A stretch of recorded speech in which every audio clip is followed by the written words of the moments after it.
13 try பண்ணுங்க.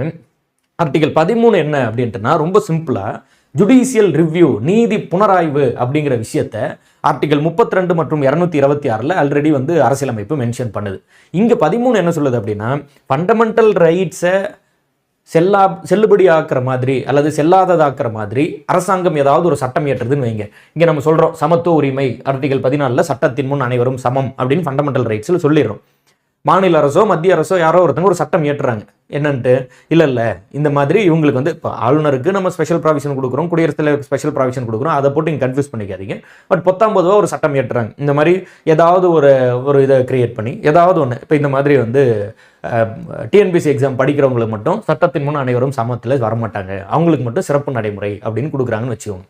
அப்போ ஒரு சிறப்பு நடைமுறை கொடுக்கலாமா இல்லையா? கொடுக்கலாம். ஆனால் அது வந்து ப்ராப்பரான விஷயமா இருக்கணும். தேவையில்லாத ஒரு இடத்துல வந்து சிறப்பு நடைமுறை கொடுக்கும் போது அதை கோர்ட்டு தலையிட்டு அந்த சட்டம் செல்லாது அப்படின்னு அறிவிக்கும். தெளிவாக புரிஞ்சுக்கிறீங்கன்னு இருக்கேன். இங்கே மொத்தம் 3 செக்ஷன் இருக்கா, மொத்தம் 4 தூண்கள் அப்படின்னு படிப்போம். அந்த 4 தூண்களில் என்னென்னு படிக்கிறோம். அதில் ஒன்று வந்து நம்ம வந்து சட்டம் இயற்றும் அல்லது சட்டமன்றம் அப்படின்னு படிப்போம். இன்னொன்று பேர் என்னன்னு படிப்போம், அதாவது நீதி நிர்வாகம், நீதி அதுபோல் நிர்வாகம் அதுபோல் வந்து சட்டம் அப்படின்னு படிப்போம். சட்டமன்றம் அல்லது சட்டம். இது இல்லாமல் 4வது தூண் அப்படின்னு சொல்லி இந்த ஜேர்னலிசம் அதாவது நியூஸ் பேப்பர் இது மாதிரி இருக்கக்கூடிய இந்த இது எல்லாத்தையும் வந்து 4வது தூண் படிப்போம். இந்த 3 தூண்களில் நீதி அப்படின்னா என்ன சொல்லிடுறோம், ஜுடிஷியரி. நீதி அப்படின்னா ஜுடிஷியரி. நிர்வாகம் அப்படின்னா எக்ஸிக்யூட்டிவ். இப்போ நம்மளாம் பரீட்சை எழுதி படித்து பாஸ் ஆகி போக போகிறோம்ல, நம்மளாம் என்னவாக போகிறோம் அப்படின்னா எக்ஸிக்யூட்டிவ்.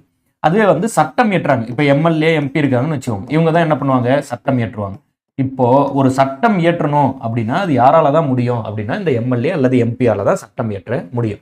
இந்த எம்எல்ஏ எம்பி இயற்றக்கூடிய சட்டத்திற்கு தகவல் கொடுக்கறது, இவங்க இயற்றின சட்டத்தை போய் இம்ப்ளிமெண்ட் பண்றது. இப்போ ஹெல்மெட் போடலன்னா 1000 ரூபாய் ஃபைன். தமிழ்நாட்டில் இருக்கக்கூடிய எம்எல்ஏ எல்லாம் சேர்ந்து ஒரு சட்டம் இயற்றுறாங்க. அந்த சட்டத்தை யார் இம்ப்ளிமெண்ட் பண்றா, அதிகாரிகள் இம்ப்ளிமெண்ட் பண்றாங்க, நிர்வாகம். ஸோ அது மாதிரி நிர்வாகம் சட்டமன்றம் இருக்கு.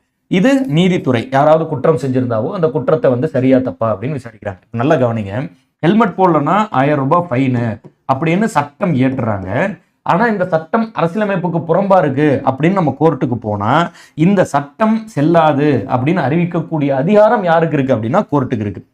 ஆனா கோர்ட்டால என்ன பண்ண முடியாது, சட்டம் இயற்ற முடியாது. நல்ல கிளியரா புரிஞ்சுக்கோங்க. முதல்ல 12 என்ன 13 என்ன அப்படின்னு தெரியணும். 12 டிஃபைன்ஸ் ஸ்டேட், எது அரசாங்கம் அப்படின்னு சொல்லுது. ஏன் அதை டிஃபைன் பண்ணணும், ஏன்னா அந்த அரசாங்கத்துக்கு தான் இது எல்லாத்தையும் கட்டுப்பாடு விதிக்குது. அது 13 என்ன சொல்லிடுது, இஃப் இன் கேஸ் ஒரு அரசாங்கம் மாநில அரசோ மத்திய அரசோ அடிப்படை உரிமைகளை தாண்டி போற மாதிரி அல்லது அதை வந்து கர்டெயில் பண்ற மாதிரி தடுக்கிற மாதிரி ஒரு சட்டம் இயற்றுனா அந்த சட்டத்தை செல்லாதுன்னு அறிவிக்கக்கூடிய உரிமை வந்து இந்த கோர்ட்டுக்கு உண்டுன்னு சொல்லி